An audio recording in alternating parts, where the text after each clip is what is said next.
why they are size related. So first question is related to the structure of pyrimidine water. So we study the thermochemistry of that reaction. Thermochemistry starts by equilibrium measurement, in which we have the pyrimidine ion interacts with one water to have that complex as a product.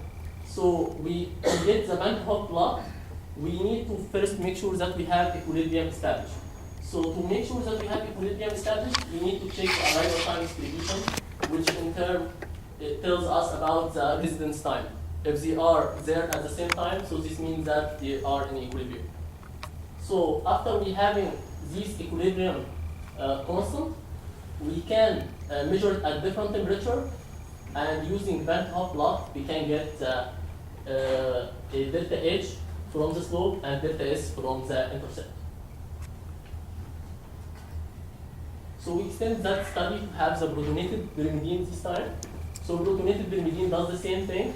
It starts as adding 1, 2, and so on, but it only adds 3, not 4 or 5 like pyrimidine itself. And it also has the protonated water clusters.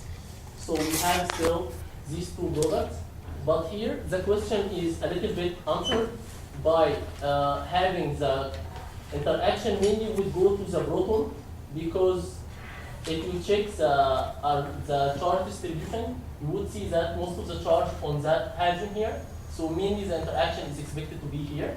But the other question is still there, which is protonated water clusters, and also appearing at the same range. So first we need to check the thermochemistry, and we need to check how tight gonna be the interaction. So first one is the pyrimidine radical cation hydration. We compare that to the protonated pyrimidine and to protonated water clusters. So first of all, we see here that the interaction is a little bit weak if you compare it to protonated water clusters. And also you can see here that the protonated pyrimidine is actually higher in interaction energy than the pyrimidine radical cation. The third observation, we see here that the binding energy is decreased when you go from first to second to third, which is related to the delocalization of the charge. So now we want to see what is these values going to have as impact on the structures. So here we compare the structures, and we compare that to the experimental values. We found that the most energy structure for pyrimidine water is actually interacting through the aromatic hydrogen, which is very similar to the benzene case. And we see that here the matching is not great, but we have good matching between the experimental binding energy and the binding energy calculated by the. When we have that compared to the protonated pyrimidine, we can see here that the interaction happens through this proton here, and we can see here that we have still very good matching between the binding energy experimental measure and the calculated one.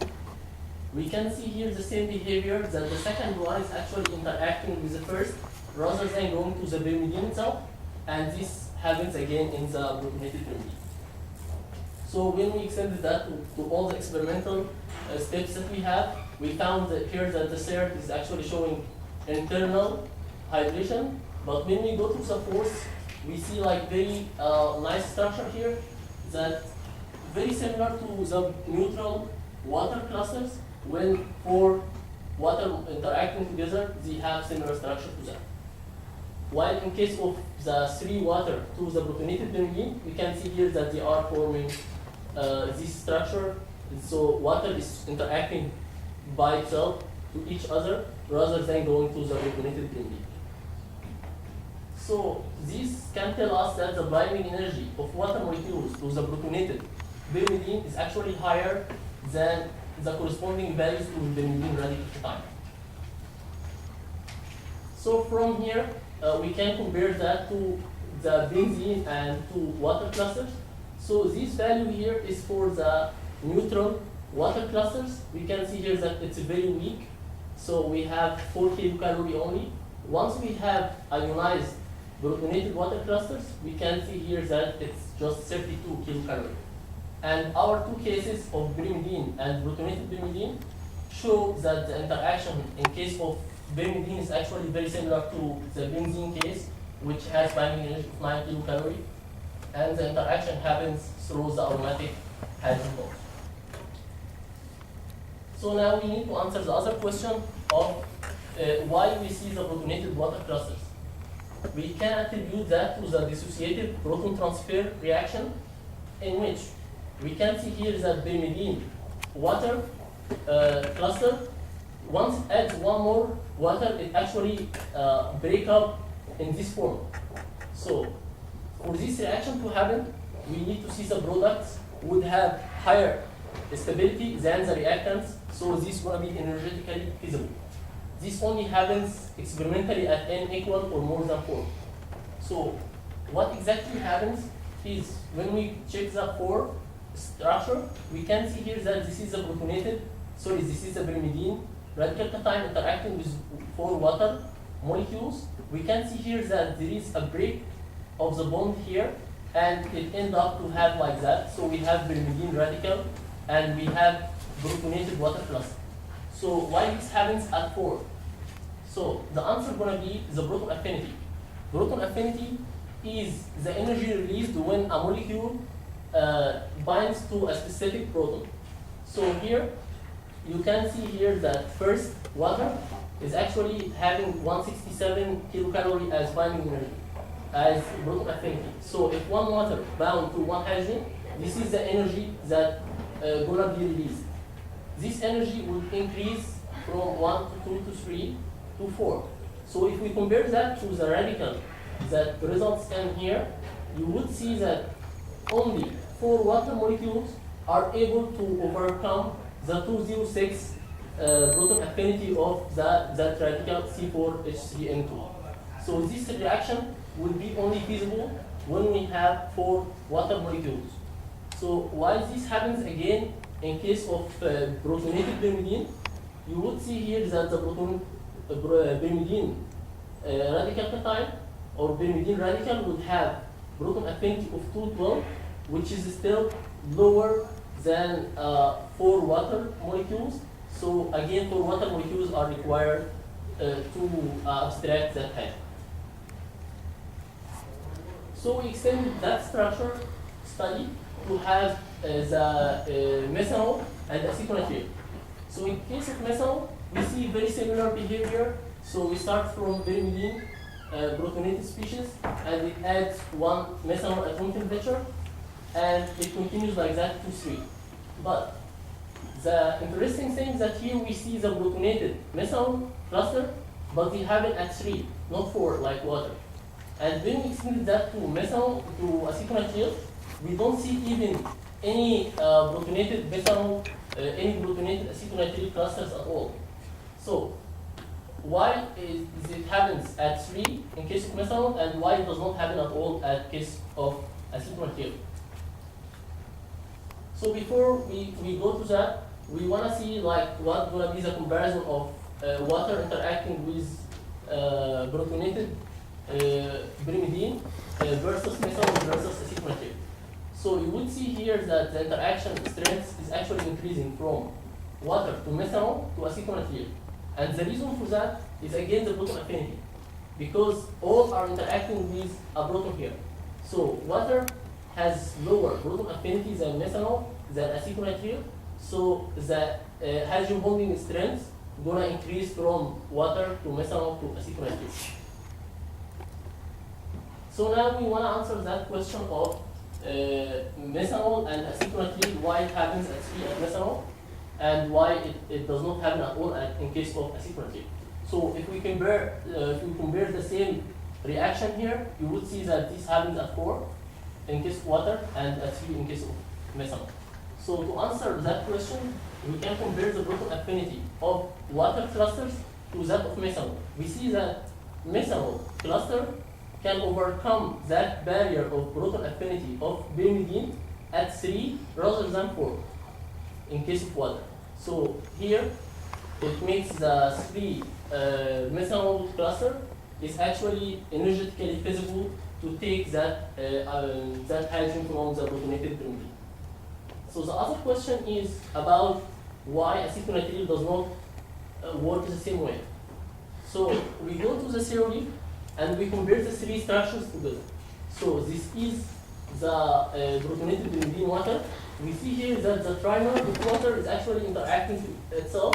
So we can tell that this is the proton affinity of the three water together. The same way for methanol. But in case of acetonitrile, because of the blocked structure that it has, it cannot interact like that. It can interact only with one side, which is the nitrogen. So all the three are actually away from each other, and each one alone cannot get that hydrogen out of the protonated bromine. So this was the first part, which was structure and energy study. So we extend that to have different solvent. This solvent this time is actually hydrogen cyanide. We work with very low concentration of hydrogen cyanide because it's too dangerous. And what we, with the structure or the concentration that we have is way less than the lethal limit. So we study from the benzene and we compare that to phenylacetylene. We go to pyridine and we compare that to the protonated, the pyrimidine. So in case of benzene, we start here with benzene with nothing in the cell. You don't see any contamination. And we can see addition of up to 6 hydrogen cyanide at low temperature to the benzene radical cation. The structures expected to happen here are either through bifurcated hydrogen bonds like that, which is ion dipole interaction, or hydrogen bonds between the aromatic hydrogen and the nitrogen bond of hydrogen cyanide. So we go to the theory and we convert that to the experiment. So first addition here, we see that we have very good matching between the theory and the experiment. And we can see here that it's mainly ion dipole interaction. And when we extend that to the second one, we see that hydrogen cyanide is actually interacting to the first one rather than going to any of the others. So when we go to the third, we start to see here that we have internal solvation in which that hydrogen cyanide goes to the aromatic ion rather than making a chain with hydrogen cyanide, and it continues like that to form. So we extend that to phenylacetylene because phenylacetylene here has acetylenic bond. So we can see here that we can check for the competition that can happen between the interaction to the acetylenic bond and aromatic hydrogens of benzene. So here we can see that the comparison tells us that the lowest energy structure is actually going to the acetylenic bond rather than the phenyl ring. And when we compare that to benzene, we can see here that this is a little bit higher in interaction energy than the benzene case. And we extend that to the second. We see here that we have a linear chain of hydrogen cyanide interacting to the acetylenic bond, while it was different than that in case of benzene. So here we compare the third one with a linear chain hydrogen cyanide interacting with phenylacetylene. We see that they are almost degenerate. If you compare that 6.4 kilocalorie to 6.7, just 0.3 kilocalorie difference.